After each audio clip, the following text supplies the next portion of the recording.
I want to continue watching these financial TikToks though, because oh my goodness, is it interesting? Oh my goodness, is it interesting?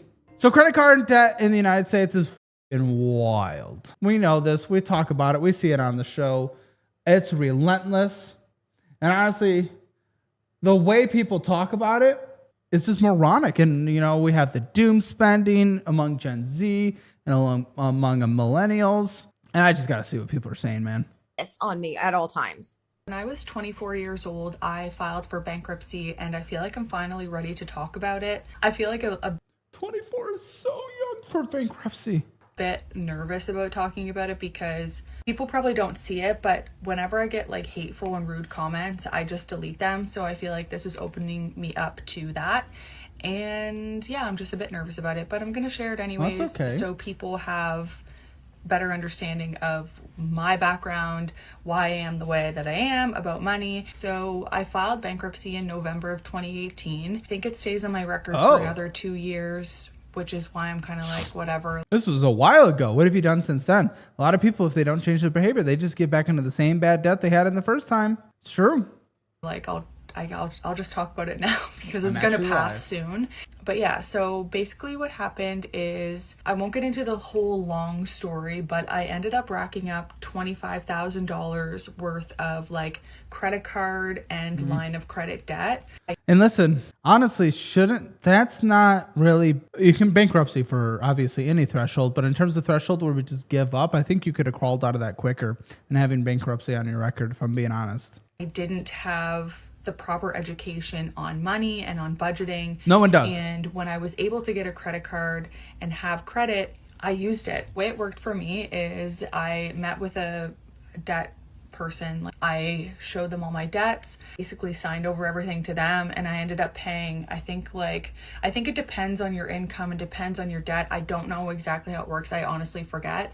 I ended up paying like $180 a month for 9 months, and then my debt was cleared. It's not the worst. Not the worst at all. Didn't include my car because I never missed a car payment, and I didn't there you go. include my student loan because it was too new. Well, and it's student loans. It was like within 5 years, your student loan had to be more than 5 years old, I think. I know that people are probably going to ask about that, like, why didn't I lose my car? I want to get rid of it. I can't show boobs. It's obviously very hard to get a car and get a new loan with a bankruptcy on your record. So this is why. Yeah, bankruptcy on the record hurts. Like it can hurt potential employment. It certainly hurts getting in a new place for sure. I am so like budget conscious, and Good. I really do try and spend responsibly as best I can.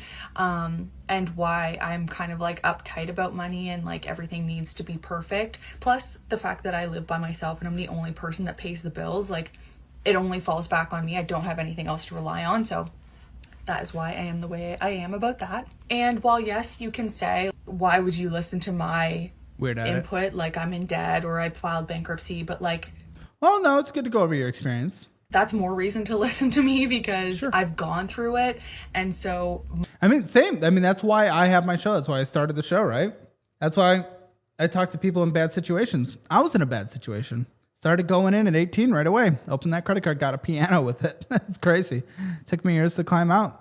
And then I accumulated $250,000 net worth before ever uploading a single video. So, you know, I went from full negative $50,000 to $250,000 net worth. So, you know, it's good to talk about your experiences like this if you're the one that's been through it. It's true. my purpose is to like help other people not have to go through it too. Anyways, let me know if you have any other questions. I feel like this just gives you some context and lets you know that I'm a human being and I've made mistakes. Sorry, $50,000 in debt is too light. It was more than 50. It's like 60 or 70 I was in because I forgot student loans alone, 40.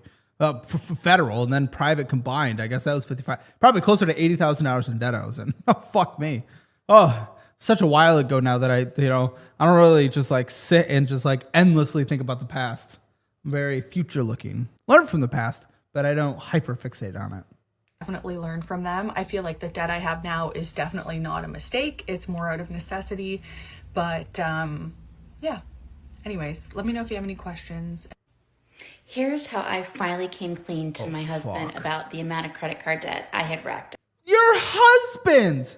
You shouldn't have to come clean to your husband. This should be pre-husband. This should be in the engaged or even before engaged. Fuck's sake, unless you got into it during marriage, which even that is then going behind his back. What the fuck are we doing? So rewind about 3 years ago, and we were in a situation where my daughter, who was a competitive figure skater at the time, was having to travel to different competitions and traveling places where we were really Don't blame this on your fucking daughter. going to need to fly instead of drive. And so I decided that it would be a good idea at that time to obtain 2 credit cards from 2 different airlines so that What a mother. Debt to fucking stupid. That's where you sit down and you have a hard conversation. First with your husband, but second, hey girl, we might not be able to afford this. I'm sorry. It's not in the budget right now. Here's why. Or here's what we can cut back on that you can't go to summer camp this year in order for us to do this. So the tough conversations happen.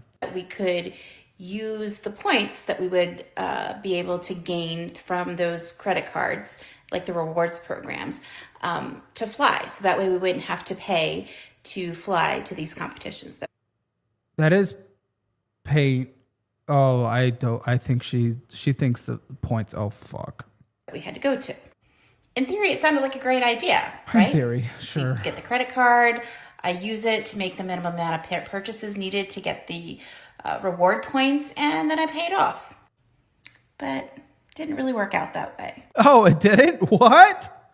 Instead, I wound up finding myself putting things on those credit cards that really had no business being purchased. And so eventually the balances just started to rack up and up and up. Oh, no. So she just used the excuse for wanting her kid to participate in that travel as an excuse for her to blow money on whatever the fuck she wanted on her credit cards. Gross. My husband knew about these credit cards, but he just assumed that I wasn't really using them for He assumed that his wife would communicate with him. What a fucking, what a crazy concept. purchases, so he never really asked much about them. Until one day he started noticing like things would start showing up at the house that he knew weren't on the credit card that we normally use. Go! So you're going behind his back. Bad wife. And he didn't see any charges coming out of our account. So he finally started asking, hey, what did you use to buy this? That's when I had to tell him, well, I have been using those two. That's when I had to tell him. So you know what this means with this person, right? You know what this means with this person. If she doesn't get caught, she's not going to tell. That's what she means. If she doesn't get caught, she's not telling. Credit cards that I got a couple of years ago. Gross. But I never told him how much was on them. Until recently. Gross. I was too scared to tell him. I was worried he was going to. Oh, don't do the wah. I was too fucking scared, or I was trying to protect him. Shut the fuck up. You were going behind his back and you were being a bad wife. Bad partner. Be angry. I was worried, What, does he beat you? Does he beat you? If he does, don't be in that relationship. Other than that, then I don't give a fuck. You should tell him. Honestly, I thought he may even decide to leave me. And honestly, maybe he should. If you're someone who will not tell him anything you do behind his back unless you get caught, maybe he should. I was that worried. But I got the courage to finally come clean and tell him everything After he caught you. once I came up with a plan.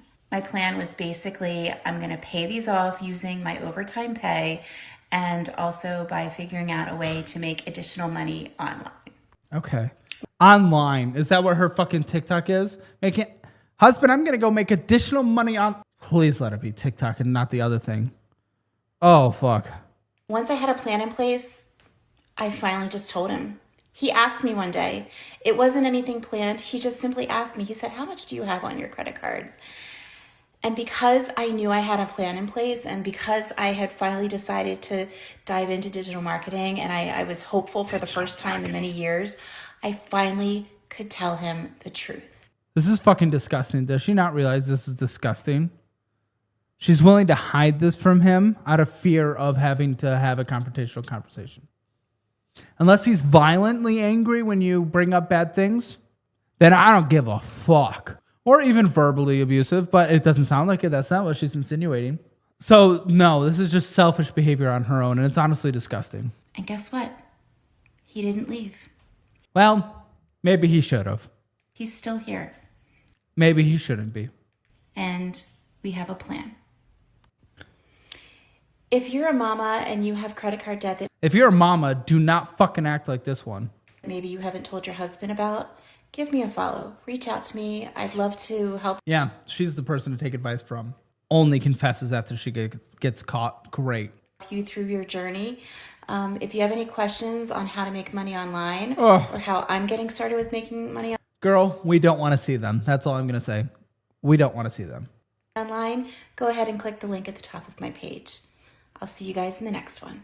She has $55,000 in credit card debt across 16 different cards. Oh, against credit cards?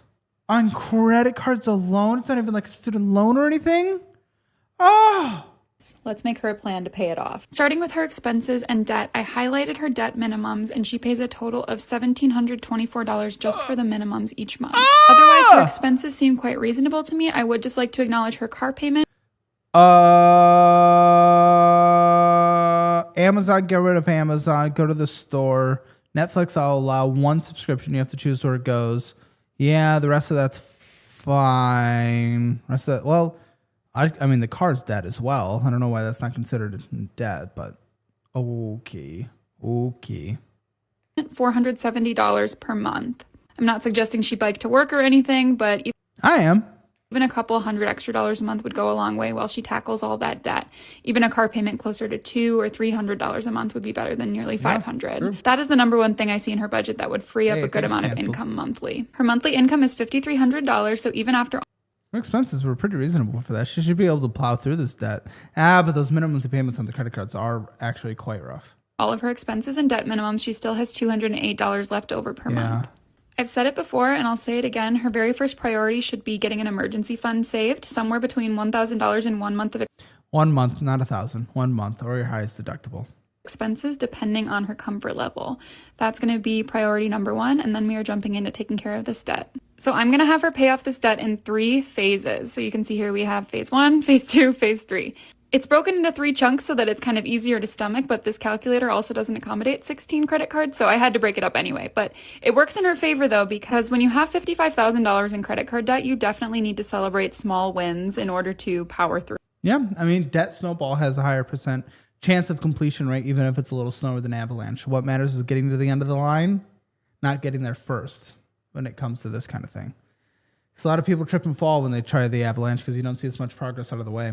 True. So I'm having her put the $200 extra towards debt every month, obviously, and I'm arranging her debts from smallest to largest using the snowball method. So to use this method, you will arrange your debts from smallest balance to largest balance, and you're going to pay minimum payments on everything except for the smallest debt. That smallest debt is where you're going to apply this $200 to every month. Then once that smallest debt is paid off, you take what you were paying for that debt and apply it to the second debt. Yep. Following this method, her first 6 debts will be paid off in 6 months. Yeah, not bad. Again, she has a pretty strong income compared to her fixed expenses, right? So that's good.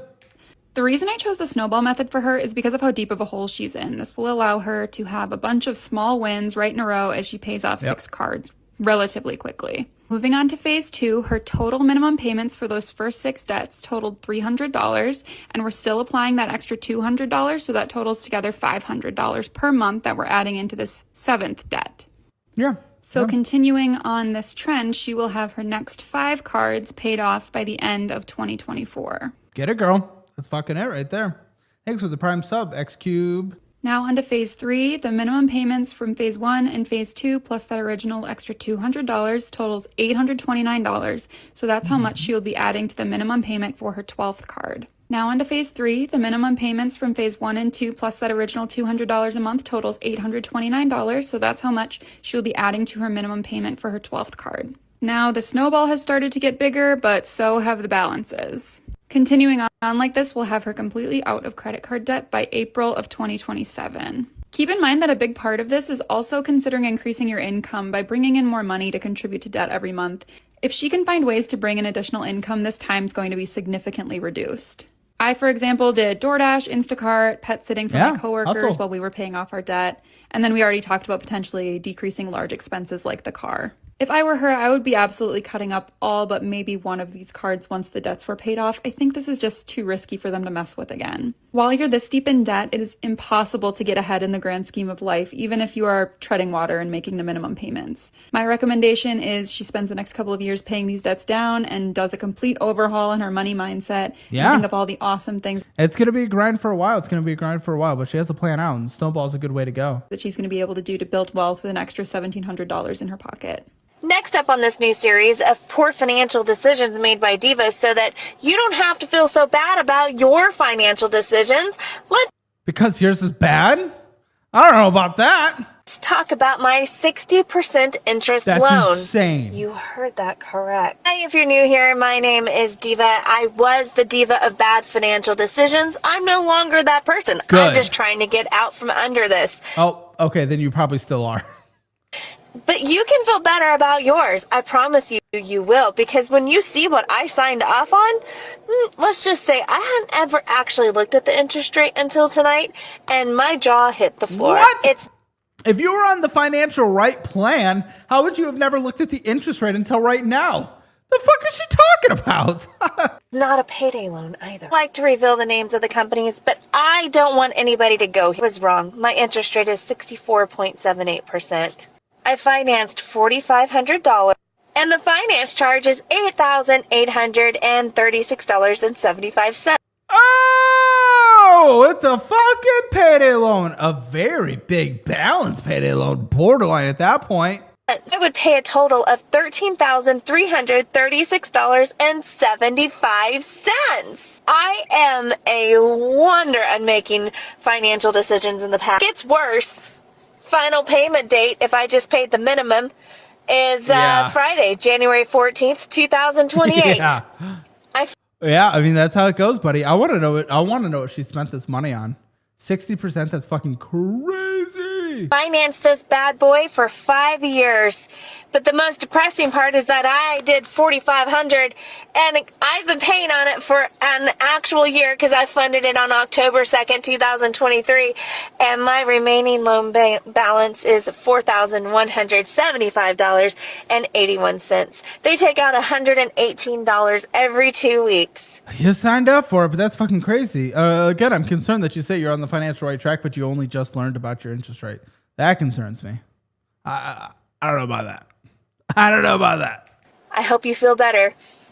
So, my husband and I are $60,000 in debt. Together, or who was the cause? Okay. Part of the problem. You are. And let me explain how we got here. In June of 2022, we had a good amount of savings and decided that our home that we've been living in for a couple years just needed some maintenance and some upgrades. See behind me, we live in like a very normal house, but there were some things like on the outside where our stucco was falling off, so we needed to have that repaired. We had our house painted, we upgraded our bathroom a little bit, and also decided to pay off my husband's private student loan because the interest is not great. Yeah. And so we had plenty of savings and we decided to just drain those bad boys. We both had really stable jobs. We would be able to squirrel away some money over time and build back up our savings again. 2 weeks later, unexpectedly, I was laid off from my job. And I'm the breadwinner of our household, so it did not go well. I was unemployed for about 7 months. Thank goodness I had social media to keep us afloat for a little bit, but here's the deal. We had to put a lot of stuff on credit card to be able to keep ourselves afloat. And sometimes that is something you have to do. But then you have to pay off the credit cards like it's an emergency and then save up for an emergency fund like it's an emergency. So anything that could go on a credit card went on a credit card.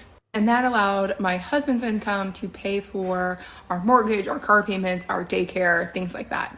But everything else went on a credit card. We cut back as much as we could, but Don't believe that. No one ever does when they say that. there's still a lot of expenses.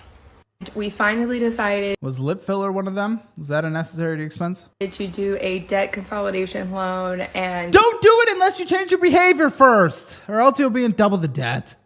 it's about $65,000. And we're going to try and pay it off. We did a 5-year loan plan, but we're going to try and pay it off in the next 2 years if I can finally get that OnlyFans account going. I'm just kidding. I'm not Thank fuck. going to do OnlyFans, but that's our goal. If our kids gets out of daycare this year, we've spent $36,000 a year on daycare. So That's one of them graduates this year. The other one goes to VPK. So that'll save us a little bit that of helps money. a lot. Our hopes are that we're able to put a lot of what we were already paying for daycare towards this loan and get it paid off sooner than planned. But your girl loves to shop, so I'm gonna have to do some shit to keep myself accountable to this. So I'm coming on the internet and telling you what my deepest, darkest secret. okay. No more lip filler. Pay for shit. Where are you going? Oh, I see that Botox. buying a puppy when you're in $60,000 of credit card debt is not a good idea. No, it's not, because that puppy's going to come with more expenses that you can't control, and then it's irresponsible as a dog owner, and then that's actually unfair to the dog, and it's actually kind of disgusting if we're being completely honest. Five head, fair enough. Hey, do you mind paying for this? I don't have any cash. Sure, I'll just put it on my credit card. I'm never gonna pay it back anyway. 'Cause I have 30,000. Yeah, we do. But this Boba Fett. Credit card debt, credit card debt, Yeah. credit Okay. card debt. Me laughing, then remembering nothing is funny because I'm in credit card debt. Well, okay, kind of. I mean, you definitely have to grind to get out of it, but I don't know. And the last minute of the video is blank. Credit card debt sucks, ladies and gentlemen. Credit card debt sucks. I wouldn't advise getting into it, but if you do have it, you got to pay it off like it's an emergency, and then get an emergency fund like it's an emergency,